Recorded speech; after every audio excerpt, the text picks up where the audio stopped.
आज हम इसी अहम मुद्दे पर चर्चा करेंगे। तमाम मेहमान यहाँ पर मेरे साथ जुड़े हुए हैं। मेरे साथ तपोष पाल हैं, प्रवक्ता बीजेपी के तौर पर। तपोष जी, बहुत स्वागत है आपका टीएनपी न्यूज़ में। हिमांशु सिंह मेरे साथ हैं, प्रवक्ता जेडीयू के तौर पर। हिमांशु जी, बहुत स्वागत है आपका। मनोज बैठा है मेरे साथ, प्रवक्ता जनसुराज के तौर पर। मनोज जी, बहुत स्वागत है आपका। प्रोफेसर दिनेश पाल मेरे साथ हैं, आरजेडी का यहाँ पर पक्ष रखेंगे। दिनेश जी, बहुत स्वागत है आपका।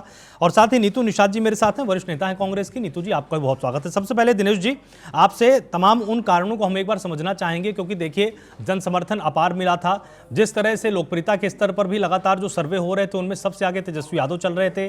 साथ ही महागठबंधन की जो जो यात्राएं निकाली गई, उसमें अपार जनसमूह भी आपके साथ कदम से कदम मिलाकर चल रहा था। क्या कुछ वास्तव में संगठन के स्तर पर चूक हुई है, या उसके कुछ अन्य कारण आपको यहां पर समझ आ रहे हैं?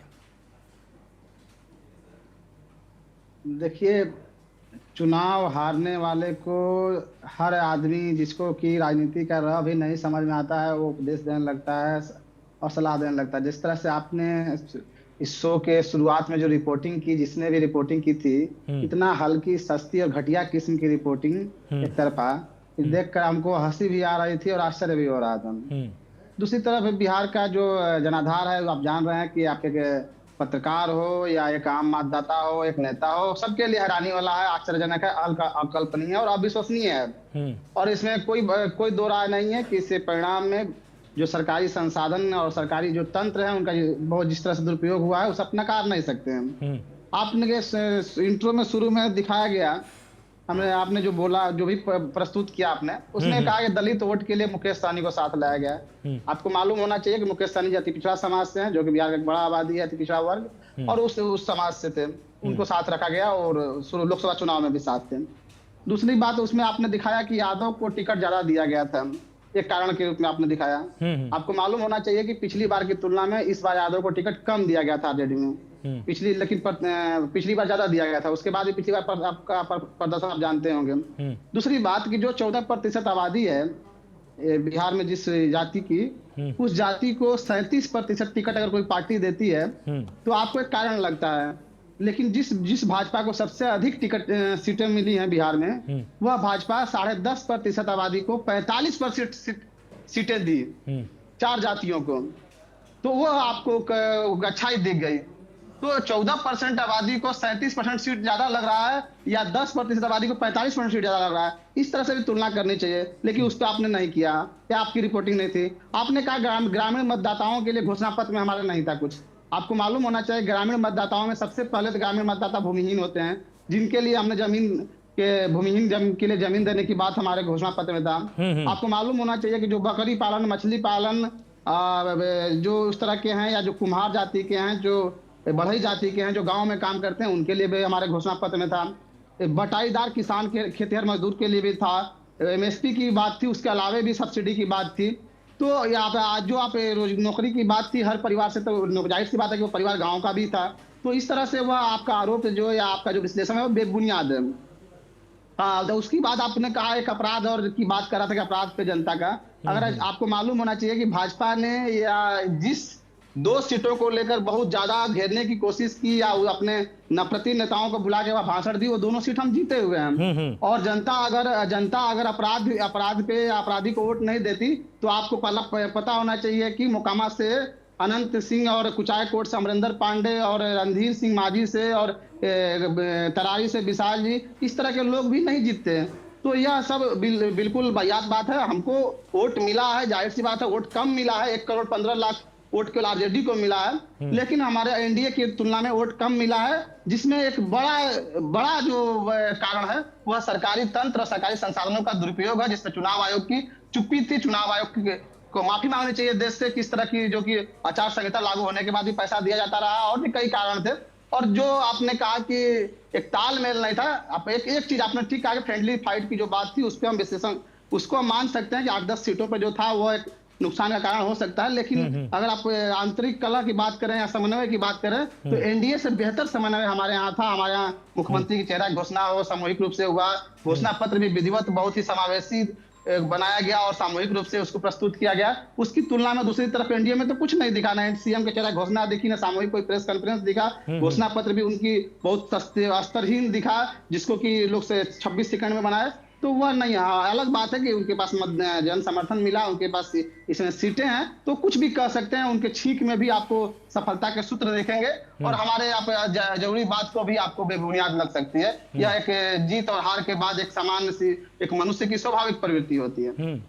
अगर ये देखिए आज भी हमारी समीक्षा बैठक थी, ठीक है, और हम बहुत ही बारीकी समीक्षा कर रहे हैं। हम बुधवार भी समीक्षा करेंगे कि क्या क्या स्थिति है। ठीक है दिनेश जी, आपसे पहला प्रश्न पूछने का ये तो कतई अर्थ नहीं था कि आपको लेकर कोई परसेप्शन मेरे मन में है। पहली चीज, आप इस वक्त देश के किसी दूसरे चैनल में नहीं है, आप इस वक्त टीएनपी न्यूज में हैं, और ना ही हमारा किसी पार्टी से संबंध है। और अगर ऐसा होता तो पहला प्रश्न आपसे ना होके जीतने वाली पार्टी से होता। दूसरी चीज, तीसरी चीज है, हमने जितने भी सर्वे दिखाए थे उसमें सबसे ज्यादा अगर लोकप्रिय नेता को किसी को भी आंका गया था, आप जाइएगा हमारे न्यूज में, तमाम पिछले 3 से 4 महीने में जो सर्वे दिखाए गए, तेजस्वी यादव को सबसे लोकप्रिय नेता के रूप में हमारे चैनल में दिखाया जा रहा था। तो ये परसेप्शन तो आप पिछले 5 मिनट में जो सेट करने की कोशिश कर रहे थे कि हमने कुछ यहां पर ऐसा दिखा दिया है जिसके चलते आपकी पार्टी को छवि को कहीं ना कहीं क्षति हो रही है, पहली चीज तो ये बिल्कुल गलत है। दूसरी बात यह है जो ये रिपोर्ट दिखाई गई लगातार मीडिया के गलियारों में, राजनीतिक गलियारों में तमाम नेताओं के बयानों के आधार पर थी। जो एनडीए की तरफ से कहा जा रहा था, जो तमाम नेताओं की तरफ से कहा जा रहा था, जो क्षेत्रीय छत्रपों के आधार पर कहा जा रहा था, उसका एक समराइज था। ये आपकी पार्टी को लेकर किस तरह का आरोप प्रत्यारोप नहीं था। अगर ऐसा होता तो पहला मौका आपको बिल्कुल नहीं दिया जाता। मैं इसके पहले तपोज जी से पूछ सकता था, हिमांशु जी से पूछ सकता। आपका पूरा सम्मान है, क्योंकि आप ही अगले 5 साल में जो जनता की आवाज है उसको उठाएंगे, जहां पर समस्या होगी आप ही सरकार को टोकेंगे, इसलिए आपका भी बराबर महत्व है। आलोक जी, हम आपके परसेप्शन पे नहीं, हमने शुरू में ही कहा कि आपने जो इंट्रो में रिपोर्टिंग दिखाई, उसमें जो आपने आधार बनाई, उसका हमने खंडन किया। वो तमाम नेताओं के बयानों का आधार इंट्रो था उसका, जो तमाम नेता हम चुनाव में भी जरूरी जनता के मुद्दों दिनेश जी और विपक्ष का दिनेश जी बहुत मजबूती से उठाया 5 साल। नहीं बिल्कुल ठीक है, आपकी बात अपनी जगह है, क्योंकि आप उस स्रोत को नहीं समझ रहे हैं ना कि आखिर ये सारांश तैयार क्यों हुआ। पिछले 3 से 4 दिनों के अंदर जो नेताओं के बयान आए, जो रिपोर्ट्स आई, अखबारों में जो संपादकीय छपे गए, उसको सारांश के तौर पर यहां पर पेश किया गया। लेकिन ये इसका अर्थ ये कतई नहीं है कि आपकी हार के कारण ये रहे हैं। उसके लिए ही तो आपसे पहला प्रश्न मैंने पूछा, क्योंकि मैंने जनसमर्थन की बात की, मैंने लोगों के साथ चलने की बात की। मैंने तो ये तो बिल्कुल नहीं कहा ना कि आपके साथ लोग नहीं थे। पहला सवाल मेरा यही था, आप सवाल पर बिल्कुल भी नहीं गए, आप सिर्फ चले गए रिपोर्ट पर। और ये कतई मंशा नहीं होती है, क्योंकि अगले 5 साल विपक्ष में तो आप ही रहेंगे ना। सरकार जहां पर चूक करेगी प्रश्न तो आप ही खड़ा करेंगे। तो ये परसेप्शन टीएनपी न्यूज का नहीं है। अब तपोज जी, जिस तरह से तमाम तरह के आरोप आपकी तरफ से लगाए गए, अब अगर ध्यान से देखा जाए तो अब देखिए विपक्ष में आरजेडी आ चुकी है, लगातार आपसे सवाल जवाब होंगे। क्या वास्तव में आपने बहुत ही बेहतर प्रबंधन किया था? लेकिन यहां पर आरजेडी का यह कहना है सीधे तौर पर कि आपसे बेहतर प्रबंधन तो उनका था, बस कहीं ना कहीं सरकारी मशीनरी का आपने दुरुपयोग किया है। देखिए, सबसे पहले तो आज बाला साहब ठाकरे जी की पुण्यतिथि है, उनको बहुत बहुत श्रद्धांजलि। आज अशोक सिंघल जी की भी पुण्यतिथि है, और लाला लाजपत राय जो पंजाब केसरी के नाम से जाने जाते थे, उनकी भी पुण्यतिथि है। बहुत बहुत श्रद्धांजलि उनको। देखिए, सबसे पहले तो मैं बता दूं कि आपका ही चैनल था, मैं इतने चैनलों में डिबेट किया था, आपका ही चैनल था जो 135 दिखा रहा था महागठबंधन को, और कोई नहीं दिखा रहा था। तो आप देखिए, आप तो सर्वे करते नहीं हैं, आपके सूत्र करते हैं। तो देखिए, कभी कभी सूत्र क्या होते हैं ना, वो सॉच कर देते हैं, और वो क्या होता है, जो चैनल की क्रेडिबिलिटी है उसको फ्लश कर देते हैं। तो थोड़ा सा आप अपने सूत्रों को जांच कर लीजिए, ये विनम्र अनुरोध है आपसे। बाकी मैं एक चीज बता दूं, पूरे मतलब बिहार की जनता की ये आवाज थी कि जंगल राज को वापस नहीं आने देना है। देखिए, शासन ऐसा होना चाहिए कि 30 साल के बाद भी एंटी इनकम्बेंसी बनी रहे। ये होता है लालू का शासन। और ये कह रहे थे कि हम समीक्षा कर रहे हैं और हमारे चीजों को जो है झुटलाया जाएगा और गलत दिखाया जाएगा। तो आपकी समीक्षा में क्या है भैया? लाज जूते चल रहे हैं। जिस घर में बेटियां सुरक्षित नहीं हो, वो बिहार के बेटियों को क्या सुरक्षा देंगे? लालू का परिवार आज रो रहा है, कल बिहार रो रहा था। आप उस समय रोए थे तो हंसते थे आप, आपके परिवार जो है वो मजे करते थे। तेजस्वी यादव सरकार नहीं चला पाए, अब घर भी नहीं चला पा रहे हैं। और रोहिणी आचार्य का मोदी जी की पत्नी को याद कर लीजिए, मोदी जी की पत्नी पे भी थोड़ी बोल लीजिए, आप मुद्दे पे बात कीजिए, बीच में मत बोलिए। देखिए, सबका परिवार में मैंने सुना था, मनमुटाव होता, मोदी जी की पत्नी का भी आंसू पोंछ लीजिए कभी जाके। अगर सुनने की क्षमता ना हो तो डिबेट में मत आया करिए, आपको पक्ष विपक्ष दोनों सुनना पड़ेगा। हम आप व्यक्तिगत पारिवारिक पे नहीं, आपको परिवार पे क्यों नहीं बोलेंगे भाई? परिवार के लोग मैं कह रहा हूँ इतनी आपको चिंता है परिवार की, तो पहले अपने पार्टी के मोदी जी की पत्नी का आंसू पोंछ लीजिए, उसके बाद जाइए 10 दुनिया के परिवार की बात करना। पूरे पूरे केवल लालू परिवार जो है वो शासन में है था और आपके पार्टी के पोजीशन में था। रोहिणी आचार्य ने क्या कहा कि फेंक दिया गया, गाली दी गई, चप्पल उठाई गई और कहा गया कि गंदी किडनी दे दी गई है। संजय यादव और रमेश पर जो है परिवार तोड़ने का आरोप लगाया गया। राबड़ी देवी और लालू प्रसाद यादव रो रहे थे और उसके बाद 3 बेटियां जो है घर छोड़कर भाग गई। अच्छा ठीक